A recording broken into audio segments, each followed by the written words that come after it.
Have you ever wondered what happens to your personal information that you post online? Are you curious about who uses them and for what? Are you uncomfortable with jumping on the latest technology, especially due to the unknown? Hello and welcome to my YouTube channel. My name is Stella. Did you answer yes to any of these questions?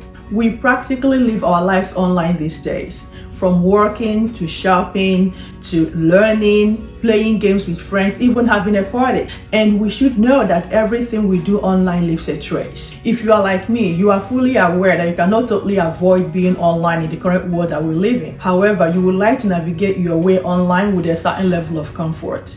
And no, you cannot totally be private while you're online, but there are certain steps that you can take to protect yourself and not leave yourself totally vulnerable to the bad actors and even to the so-called good actors. And that is why I started this channel, and I'm inviting you to join me on this journey as I explore this topic of online security and data privacy, especially as it relates to your personal information. So if you have any requests or idea of content that you would like to see, please leave them in the comments below. Thank you for watching, and I will see you in the next video.